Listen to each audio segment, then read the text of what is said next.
Alright guys, it is time to talk the Real Housewives of Beverly Hills, and there's a lot going on today, guys. For all the people that have been questioning Dorit and PK's robbery, they might be getting some vindication today, guys. We might have some trouble in the 90210, and it might be illegal trouble, okay? So before we get started, make sure you hit the like button, subscribe to my channel, turn those notifications on so you don't miss anything that's coming up, because you guys never know when there might be something crazy going on in these women's lives, and you want to be alerted for it, don't you? All right, guys. Oh, I don't even know where to get started, but I'm going to break all of this down to you guys.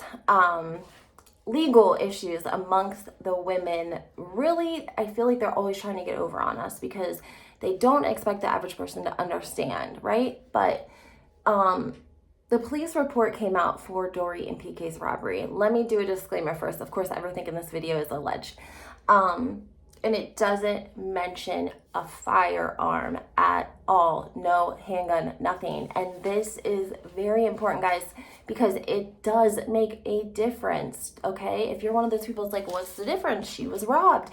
Why does it matter what they used or if she said they had a gun? It matters because it matters how a person would be criminally charged if they have a handgun or if they don't have a handgun, if they have a weapon with intent to harm, if they don't have a weapon with intent to harm. It is a very, very big deal between two robbers who broke a window and stole all of your stuff and two robbers who came in with a gun and held it to your head and told you to get on the effing ground. There's a big, big difference criminally, not just in the world of ethics.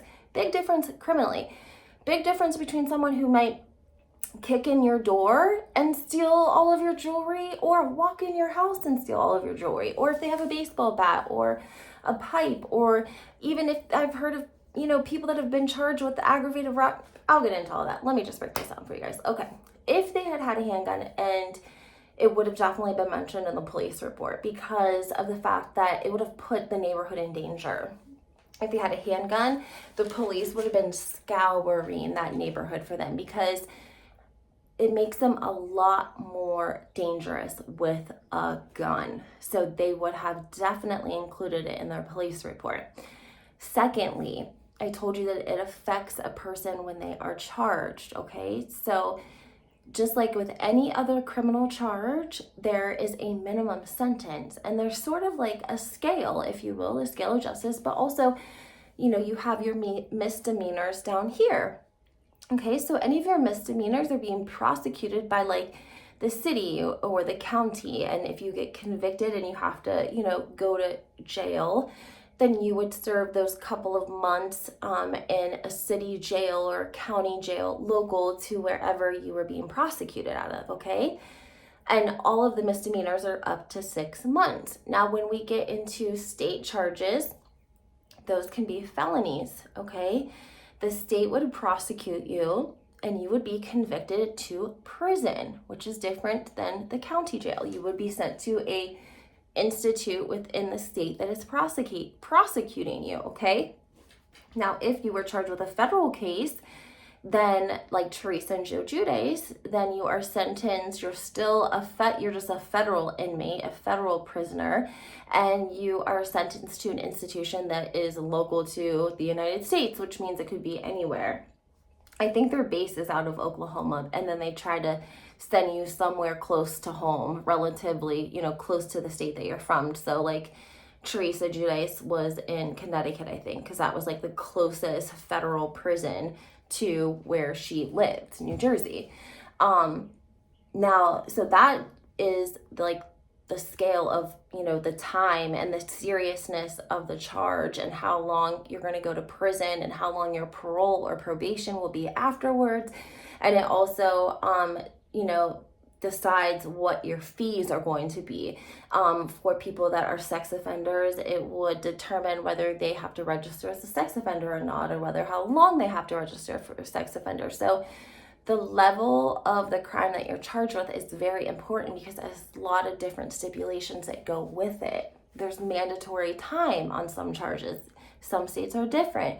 It just depends, but it matters if you had a gun, and it matters if you didn't have a gun, okay?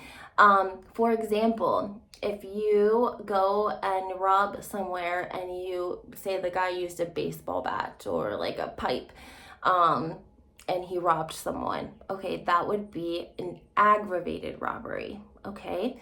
Now, say that same person went into a gas station and he had a gun and he used the gun to rob the gas station, that would be a armed robbery, right?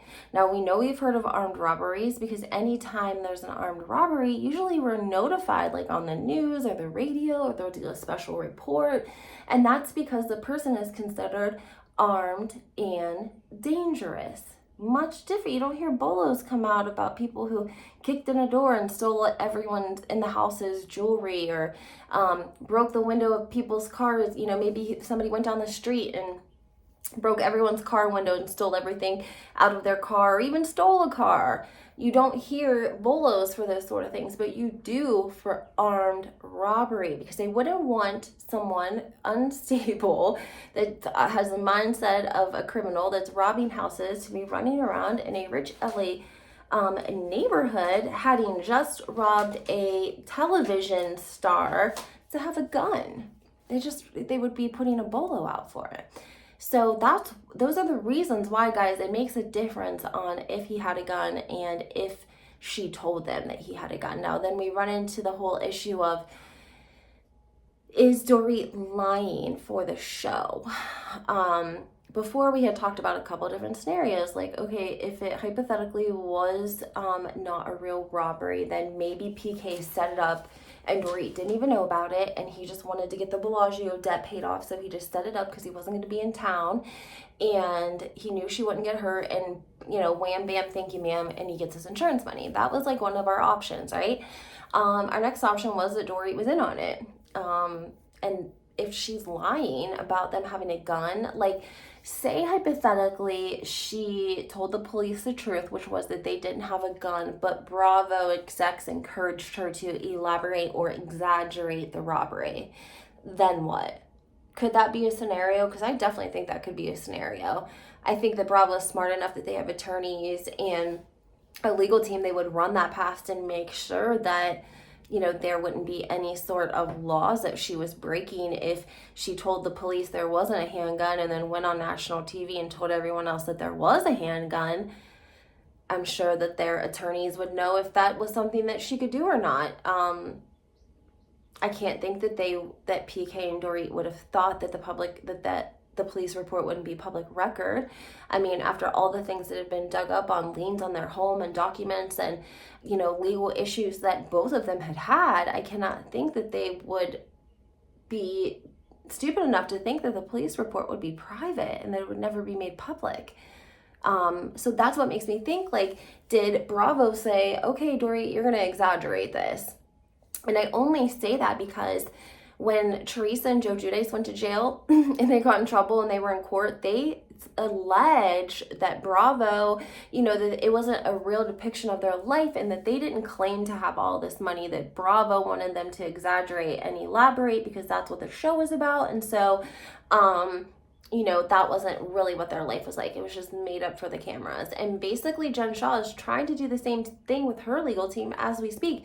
She doesn't want any footage from the Real Housewives of Salt Lake City used in her trial because she claims that it is elaborate and exaggerated footage of her life, and that is exaggerated for the show. Now, Bravo's never commented on that, but anytime I've seen like them try to use that in court or whatever, it doesn't fly. Like, the judge doesn't believe that shit. Like, Teresa and Joe got in more trouble and actually got sentenced to prison because when they filed bankruptcy, they had to do an audit of all the things that they had, like their possessions and their assets and such. And when they did that, they lied about some of the stuff that they had. I think it was like four-wheelers and just dumb stuff that Joe Giudice thought he would probably get away with without listing.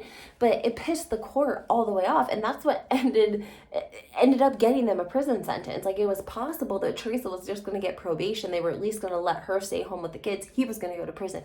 But when they found out that they had lied on those documents and on the audit, they were pissed, okay? So, and I don't think they believed the whole reality TV, it's exaggerated for the cameras type either. Like, it's not the show giving you cars and money and telling you to exaggerate. You're going out and renting cars, but saying that you own them. So it's like you're exaggerating your lifestyle, not Bravo.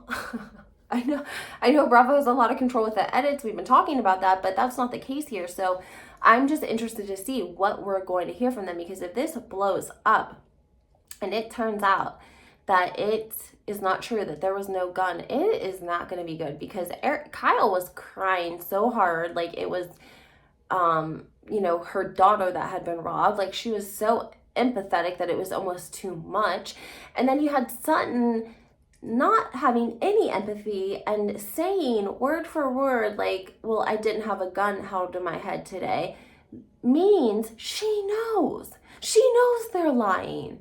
Does she know because production is in on it? And if so, production wouldn't want her to say that, because they wouldn't want us to know that they were in on it, right? Unless if they're going to try to throw Dorit and PK under the bus. I mean, there's just so many different ways. But the fact that Sutton specifically said that tells me she effing knows Dorit was lying to us or to the police or something about the gun, because that was specifically what she mentioned. Yes, tragically, her dad did commit suicide with a gun. And I want to touch base on that, guys, because I think that Kyle, when we saw the scene for next week and they're talking about it amongst the women, Sutton's the only one that's not there, and Kyle's retelling the story of how Sutton was not very empathetic about Dorit's situation, which, number one, I didn't like that, because I felt like, even you already told Dorit and PK in the car on the way to the effing event, and PK said, I wish you wouldn't have told me that. Like, it was like bad timing, really bad time, Kyle. Okay, and if you didn't read the room then you turn around and say it again in front of all of the women when they're getting ready to go to Lakita.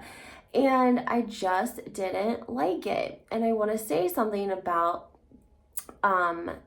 Sutton having a father that committed suicide. Suicide runs rapid in my family, rapid, and it is a very, very tragic thing. We're seeing it right now with Ashley Judd and her mother. Her mother killed herself with a gun, and she is traumatized. She said not only is she grieving, but she's also traumatized because she found her. And so it can be, suicide is very different than someone dying of cancer or knowing that they're dying.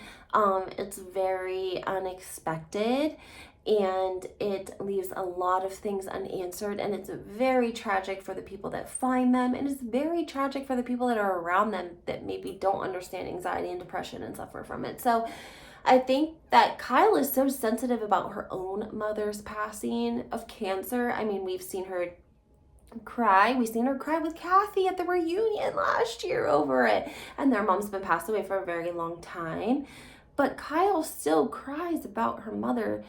And she got an opportunity to spend time with her mother and know that, she was soon going to be passing. And Sutton had a father who killed himself with a gun, and she was left with the trauma of her father committing suicide. And Kyle's showing no empathy for Sutton. So in one sense, guys, if we break this down, Kyle is complaining about Sutton not showing any empathy for Dorit, but in the same breath, Kyle is not showing any empathy for Sutton, who said, like, look, I'm uncomfortable around guns.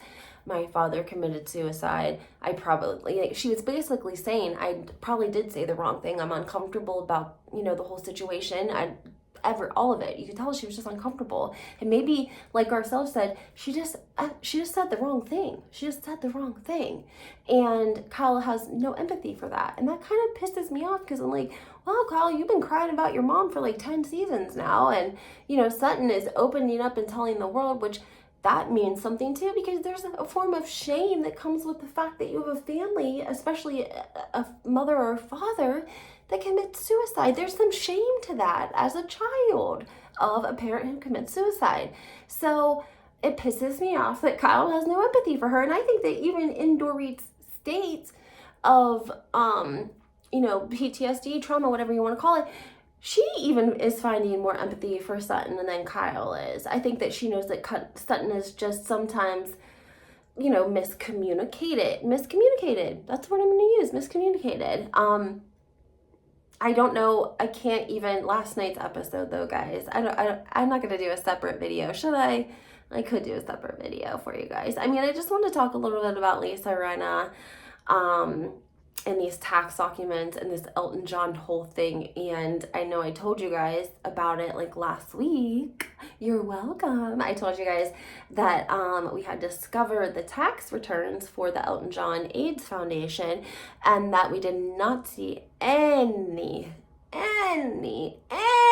sign of Lisa or Harry Hamlin's name on the paperwork, making donations, buying table, nothing, but whose name we did see on there was Sutton for over $17,000. I love that Sutton brought the receipt. I feel like Elton John and his husband came out and did like a little clip wishing Diana Jenkins like a great first episode, and they like made the comment that the Real Housewives of Beverly Hills doesn't air in the UK. And they were giving Diana Jenkins a shout out because allegedly she's like on the board and has a lot to do with this foundation. They didn't mention Lisa or Harry, and I found that hilarious because that was Lisa's whole point. That was Lisa's whole point, was that her and Harry had been going to that event for years and years and years and years and years. They had been supporting it for years and years and years. And so it's just strange that if you had, you know, someone, okay, you have Diana on the Real Housewives of Beverly Hills, you love her, she's your friend, she helps you with the foundation, and then you have another woman and her husband who've supported the foundation since the beginning of time and always been generous and, you know, donating and supporting, and you don't mention her? That's strange. That's very strange. It's strange, one, that he even made a shout out to Diana or made a shout out to anyone on the Real Housewives of Beverly Hills. But if he was going to make a shout out, wouldn't you include someone that you had, who had supported your foundation for the last 20 years? Wouldn't you, Elton? I mean, I would. Wouldn't you? I don't know. Let me know what you guys think. Also, Erika was on Watch What Happens Live. Did you guys watch it at all? Even a little bit? You should. She's almost childlike. Oh, I mean, I think that she was probably drunk. Okay, but my question to you guys is this. The outfit that she's wearing on Watch What Happens Live, do you guys remember her whenever, I think Teddy had like first came on the show and they went to Vegas for something, and her and Dorit and Erika were like hanging out one morning, and they went down to the tables at the casino, and Erika and Dorit like each got like $10K in chips, and Teddy was like, couldn't even breathe because that was just like too much money for her to gamble. And Erika was wearing this outfit, and I don't know if it was Versace. It was like, it kind of like what she was wearing. Well, I think it might be the same outfit. So that's what I want to know. If you guys know what I'm talking about. Do you remember? It was like a silky outfit, kind of like what she was wearing last night on Watch What Happens Live. I cannot remember exactly. I was trying to find the clip, but I feel like she's wearing the same outfit last night on Watch What Happens Live. It was just not in good taste at all. Like she said, she's getting great DICK, and Andy's like, oh, where are you getting that at? You know, and she's like, oh, I'll let you know after on the commercial break. You know, like I'll plug in. I'll let you know where I'm getting all my DICK from. Yeah, it's so good. It's so great. And then in the next breath, Andy's like, how's Tom? She's like, oh, downhill, deteriorating. Yes, very downhill, deteriorating. Like, it's like highs and lows, because then she would like circle around and laugh and talk to Christina Quinn, and then she would like crack a joke, and it just was not in great taste, and a lot of people were saying that, not just me, okay? It's like she is trying to move on. When we saw that clip in the trailer and she told Garcelle that it's about having fun this season, she meant it, because she was, I don't know, she was just very not herself. She's usually much more guarded. She was just like spinning in the chair and was making little side notes, and she was, like I said, next to Christina Quinn, so she was kind of guiding her because she was not great. I don't think she maybe does well with live TV. I mean, I think Christina Quinn's beautiful. I think that she probably did you know, have a surrogate. Sorry. I don't know if you guys watched Selling Sunset or not. I got discouraged because I did think that it was a little bit fake, like too fake for even, you know, I understand that there's notes and preparations and retakes and so on, but, the episode, the season that I watched was the season when Mary got married. And then after it aired, TMZ came out with a report that Mary and that guy had actually gotten married like 18 months earlier than when they filmed their wedding. And I was like, that is complete bullcrap, because now you guys aren't even trying. Like, that's so sloppy. How would you guys think that you're going to get married at almost 2 years ago? Like, viewers are just seeing it. You just filmed it 6 months ago. And no one, like, is going to care about that? I don't know. I thought that was super shady. And that was, like, my cue to quit wasting my time watching Selling Sunset, because it obviously was completely made up. And now Christina Quinn is basically verifying that, and she's blaming it on the gentleman who is head of the production agency, who also was head of the same production agency that produced The Hills, which was another show I was not a huge fan on, because it didn't ever even feel genuine, ever. And I just think it was like a lot of young people, so it attracted young viewers who probably weren't looking for the same authenticity as maybe someone in my caliber. Okay, so maybe it had a fan base because it was like MTV and young people. It was like Paris Hilton, but not, you know, it was like the first time we saw reality TV like not be in a joke type of circumstance, because Paris and Nikki were out on farm with, like, they were kind of making fun of people basically because they were playing stupid and they weren't stupid. So this was our first reality TV besides like MTV Real World, where it was like a life setting of these rich kids in Laguna Beach that have all this money, and we're gonna make them date. And Christina Quinn talks about production and manipulating them, and she says that it is a male dominated world, and that producers basically create drama between the women on the set so that they can film it for drama. And sometimes it will be they want you to say something specific because they want to be able to edit and clip things together. And she says after like 4 hours of retakes, finally you just say what they want you to say so you can get out of there. And I believe that. I don't know if I believe everything that she says, but I do believe some of the things that she says. She claims to have quit that group, the realtor group that is the whole, I can't remember the name of it. It's the two twin brothers. She claimed to have quit and started her own brokerage with her husband, but then she's supposedly coming back for Selling Sunset next year. So I feel like she's just as fake as the production company that she works for. And once in a while we see glimpses and she'll be like real sometimes, and then other times not so much. And I think it's more times not so much. She was in an uncomfortable environment because we've never seen her on Watch What Happens Live, and she was also next to Erika Jayne. So Erika was like a boss compared to Christine. She's been through hell of, you know, she knows a lot more than Christine, and that was like basically unspoken between the two of them. And Erika was kind of giving her little pointers here and there, and you could see that behind the scenes. But at one point, Christina was like, she was not answering the way she should have been, and Erika was like, oh yeah, just keep answering her questions. Like, I'm good. I am good. If you sit next to her, you just keep asking her questions, and I'll just sit over here and smile, because Christina was making an ass out of herself, basically. So, alright guys, I just wanted to give that to you real quick about the whole handgun thing. I want to know what you guys think, and then I'm going to be dropping a video, of course, about Jennifer Armstrong. I went and got all the information, and I just got to put it all together. So, that'll be coming soon. Have a great day.